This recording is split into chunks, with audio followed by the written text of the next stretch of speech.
तो स्टूडेंट्स आज हम सॉल्व कर रहे हैं क्लास 10 से एनसीईआरटी बुक एक्सरसाइज है आपकी 4.4। क्वेश्चन नंबर 1 को देखते हैं।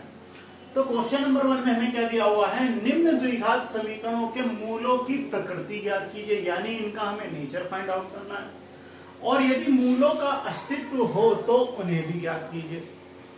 यानी अगर मूल अस्तित्व रखते हैं तो हमें उन्हें फाइंड आउट भी करना है। ठीक है, तो देखिए फर्स्ट हमें क्या दे रखा है, फर्स्ट हमें दी हुई है इक्वेशन 2x² माइनस के 3x प्लस 5 इक्वल टू 0। इसी तरीके से सेकंड इक्वेशन दी हुई है हमें 3x² माइनस के 4√3x plus 4 equal to 0। Third दी हुई है 2x² माइनस के 6x और प्लस के 3 इक्वल टू 0। सबसे पहले देखते हैं कि मूलों के जो आपको प्रकृति है वो होती क्या है, नेचर क्या होती है। देखिए सबसे पहले मूल क्या होते हैं आपके b² माइनस के 4ac इक्वल टू 0 होंगे तो क्या होगा, और b² minus 4ac equal to नहीं, अब क्या होगा, अगर आपका स्मॉलर देन 0 होगा तो क्या होगा, और b² minus 4ac greater than 0 होगा तो क्या होगा। तो देखिए जब इक्वल होता है b² minus 4ac equal to 0 होता है तब क्या होता है, दो इक्वल रियल रूट्स होते हैं। तो क्या होते हैं, दो होंगे जो होंगे आपके क्या होंगे, इक्वल रूट्स होंगे। रूट्स की वैल्यू क्या होगी, मूलों की प्रकृति कैसी होगी, वास्तविक होगी। ठीक है, और ये क्या होंगे, इक्वल होंगे। तो क्या आएंगे, इक्वल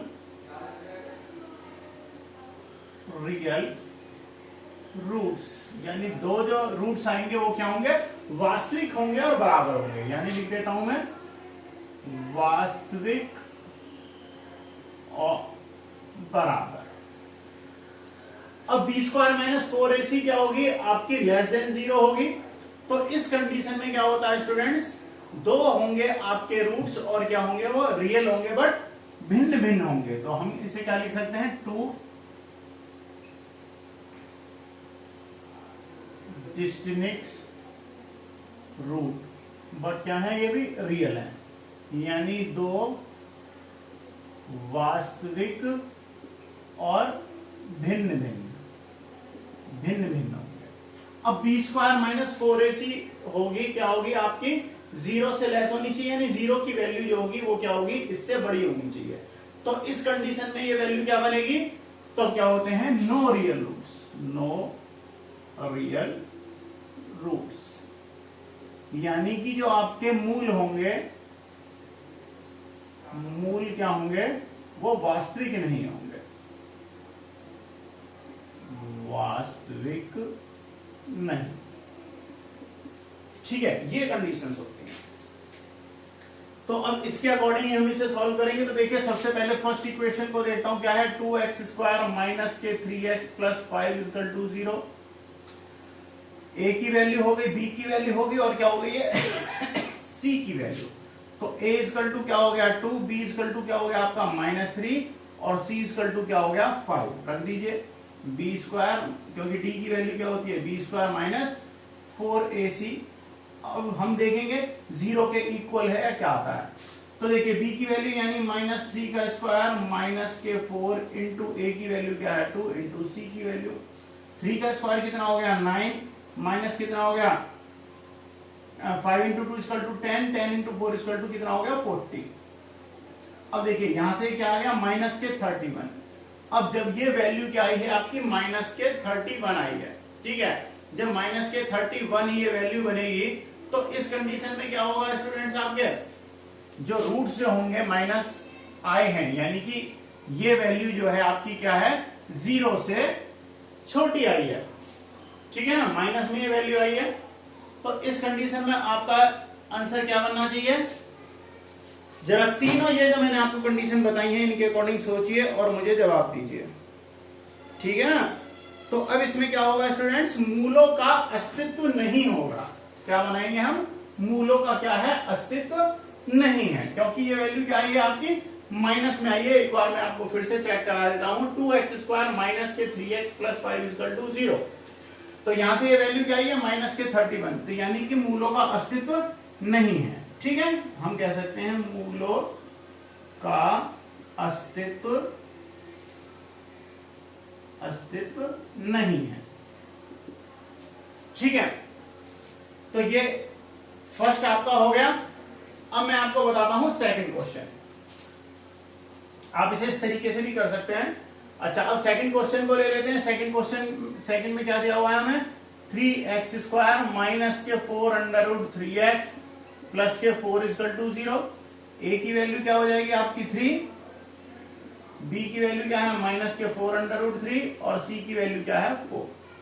तो यहां पर फिर से रखेंगे b² माइनस 4ac में।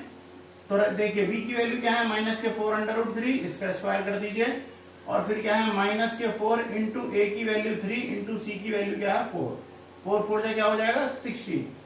अब देखिए अगर मैं यहां से 4 का स्क्वायर करता हूं तो क्या हो जाएगा 16, माइनस है तो प्लस हो जाएगा इंटू 3, और इक्वल टू यहां से भी क्या हो जाएगा माइनस के 4 4 जा 16 इंटू 3, यानी क्या हो जाएगा 48 माइनस 48 बराबर क्या आ जाएगी 0।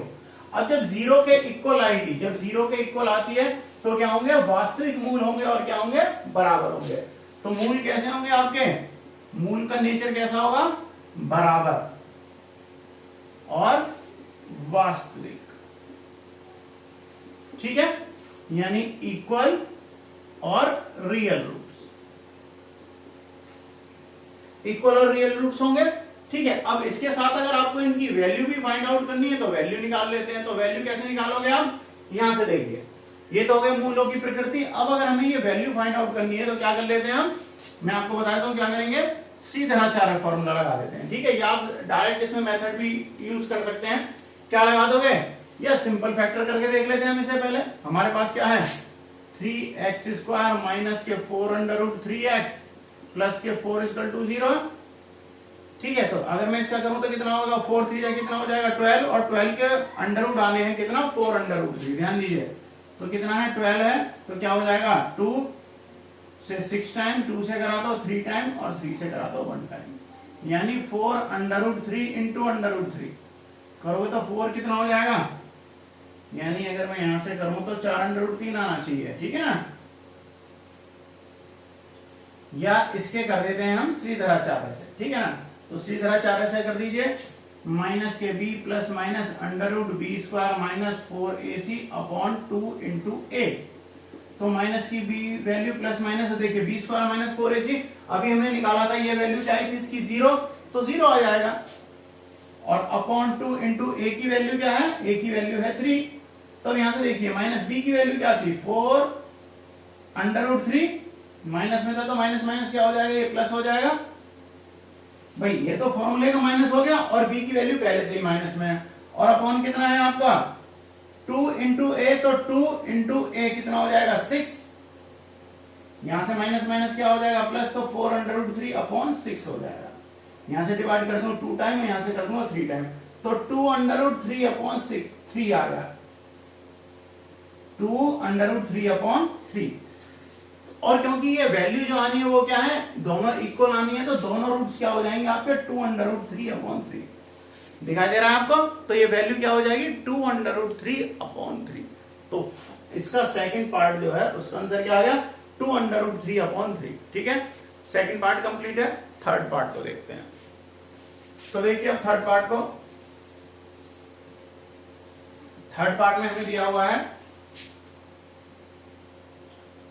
2x² माइनस के 6x प्लस 3 इक्वल टू 0। सबसे पहले फिर से निकालेंगे b² माइनस के 4ac इक्वल टू 0।